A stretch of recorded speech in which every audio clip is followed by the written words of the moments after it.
Hi friends, welcome to Cuisine. இன்னைக்கு நம்ம ரொம்ப ஹெல்தியான மில்க் ஷேக் பார்க்க போறோம். இந்த மில்க் ஷேக்குக்கு என்னென்ன தேவைன்னு கேட்டிங்கனா உங்களுக்கு ரொம்ப ஆச்சரியமா இருக்கும். இதுக்கு வந்து பால் தேவையில்லை, ஐஸ்கிரீம் தேவையில்லை, சுகர் தேவையில்லை, எதுவுமே தேவையில்லை. ரொம்ப ஹெல்தியானது. சில்ட்ரன்ஸ்ல இருந்து வயசானவங்க வரைக்கும் எல்லாரும் குடிக்கலாம். இந்த சம்மர்ல இது ரொம்ப ஆஃப்டர் 35+க்கு இருக்கிற லேடிஸ்க்கு இது ரொம்பவே ஹெல்ப்ஃபுல்லா இருக்கும். ஏன்னா இது ஒவ்வொன்றிலையும் அவ்வளோ சத்து இருக்கு. கண்டிப்பா நீங்க ரெசிபியை ஃபுல்லா பாருங்க. இந்த வீடியோவை உங்களுக்கு யூஸ்ஃபுல்லா இருக்கும். அதுக்கு முன்னாடி இந்த சேனலை புதுசா பார்க்குற வியூவர்ஸ் நீங்கள் இந்த வீடியோ கீழே தெரியுற சப்ஸ்கிரைப் பட்டனை கிளிக் பண்ணுங்கள். பக்கத்தில் இருக்க பெல் ஐக்கானையும் மறக்காமல் கிளிக் பண்ணுங்கள். கண்டிப்பாக இந்த சேனல் உங்களுக்கு ரொம்பவே யூஸ்ஃபுல்லாக இருக்கும். உங்களுக்கு ஏதாவது ஒரு சின்ன விஷயத்துலேருந்து கற்றுக்கிட்டுங்க கூட எனக்கு ரொம்ப சந்தோஷம். மறக்காமல் இந்த வீடியோ ரொம்ப பிடிச்சிருந்தா லைக் பண்ணுங்கள், ஷேர் பண்ணுங்கள். உங்கள் ஃப்ரெண்ட்ஸ் அண்ட் ஃபேமிலிக்கும் இந்த சேனல் பற்றி ரெக்கமெண்ட் பண்ணுங்கள். வாங்க வீடியோக்குள்ளே போகலாம். இதுக்கு வந்து நான் ஒரு பீட்ரூட் தோல் சீவிட்டு எடுத்து வச்சுருக்கேன்.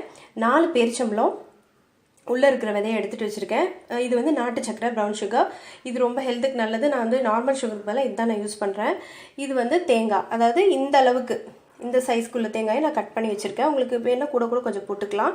அப்புறம் முந்திரி பருப்பு ஒரு 4லேருந்து 5 நீங்கள் தண்ணியில் ஊற போட்டு வச்சுக்கோங்க. இப்போ நம்ம ஃபஸ்ட்டு என்ன பண்ண போகிறோன்னா, இது எல்லாத்தையும் இந்த 4ஐயும் நம்ம அரைச்சி கொஞ்சமாக தண்ணி விட்டு அரைச்சிட்டு நம்ம தண்ணி நல்லா அதுலேருந்து நம்ம ஜூஸ் எல்லாம் எடுத்துகிற போகிறோம். வடிகட்டி எடுக்க போகிறோம்.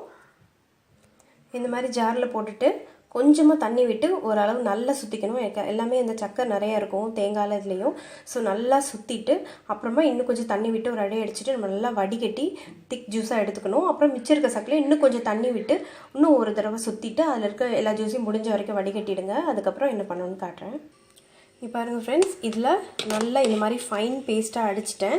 இப்போ நான் இதை வந்து ஃபஸ்ட்டு திக்காக இதில் அதாவது இன்னும் 1 டம்ளர் அளவுக்கு தண்ணி ஊற்றி நான் இதை நல்லா எவ்வளோ திக்காக வடிகட்டி எடுத்துகிட்டு அப்புறமா கொஞ்சமாக தண்ணி விட்டு மறுபடியும் சுற்றி இன்னும் ஒரு 1/2 டம்ளர் தண்ணி ஊற்றி கிட்டத்தட்ட 1.5 டம்ளர் அளவுக்கு தான் இது தண்ணி ஊற்றணும். அதுக்கு மேலே ஊற்றுனீங்கன்னா ரொம்ப தண்ணியாக இருக்கும், நல்லா இருக்காது டேஸ்ட்டு. ஸோ அந்த ரிச் டேஸ்ட் கிடைக்கணுன்னா இந்த அளவுக்கு ஊற்றுனீங்கன்னா போதும். இப்போ நான் நல்லா வடிகட்டிட்டு இதை ஃபஸ்ட்டு 1 டம்ளர் தண்ணி ஊற்றி நான் வடிகட்டிட்டு அதுக்கப்புறம் ஒரு திரும்ப 1/2 டம்ளர் தண்ணி ஊற்றி மறுபடியும் வடிகட்டணும். அவ்வளோதான். பாருங்கள், சும்மா அழகான கலரில் ஜூஸ் ரெடி ஆயிடுச்சு. இது நீங்கள் வந்து உங்களுக்கு நான் சொன்ன மாதிரி அரைக்கிறதுல உங்களுக்கு தண்ணி கூட போயிட்டா இருந்தால் என்ன பண்ணுறது, தண்ணியாக ரொம்ப திக்னஸ் போயிடுச்சுன்னா என்ன பண்ணுறது அப்படின்னு நீங்கள் யோசிச்சிங்கன்னா, நீங்கள் எப்பொழுதும் தேங்காய் பால் எப்படி எடுப்பீங்க, கோகோனட் மில்க் எப்படி எக்ஸ்ட்ராக்ட் பண்ணுவீங்களோ அது மாதிரி தனியாக எடுத்துக்கோங்க. திக்கு பால் ஃபஸ்ட்டு பால், அப்புறம் செகண்ட் பால் ரெண்டும் எடுத்துக்கோங்க. பீட்ரூட் ஜூஸையும் நீங்கள் நல்லா அதேமாதிரி தனியாக எடுத்துக்கோங்க. அது எல்லாத்தையும் ஒன்றா போட்டு மிக்ஸ் பண்ணிவிட்டு முந்திரி பருப்பு பேரிச்சம்பழத்தையும் கொஞ்சமாக தண்ணி விட்டு அரைச்சி அதை வடிகட்டி இதோட சேர்த்துக்கோங்க. அந்த மாதிரி பண்ணிக்கோங்க. இப்போ நான் இதில் வந்து நாட்டு சக்கரை சேர்க்குறேன். உங்களுக்கு வந்து எவ்வளோ டேஸ்ட் வேணுமோ அதுக்கு தகுந்த மாதிரி நீங்கள் போட்டுக்கலாம். இதில் ஏலக்காய் வேணும்னா நீங்கள் ஏலக்காய் கூட போட்டுக்கலாம். இது நல்லா மிக்ஸ் பண்ணிவிட்டு இதில் வந்து நாட்டு சக்கரையில் இந்த நான் யூஸ் பண்ணுறதுல எந்த டஸ்ட்டும் இல்லை. அப்படி உங்களுக்கு இருந்ததுன்னா நீங்கள் இதை இன்னொரு வாட்டி வடிகட்டிட்டு நல்லா ஃப்ரிட்ஜில் வச்சுட்டு சில்லுன்னு குடிங்க, இல்லை அப்படியே கூட குடிக்கலாம். பாருங்கள், செம்ம டேஸ்டியான பீட்ரூட் மில்க் ஷேக் ரெடி. கண்டிப்பாக இந்த ரெசிபியை நீங்கள் ட்ரை பண்ணி பாருங்கள். வயசானவங்கள்லேருந்து குழந்தைங்கள்லேருந்து எல்லாருமே குடிக்கலாம்.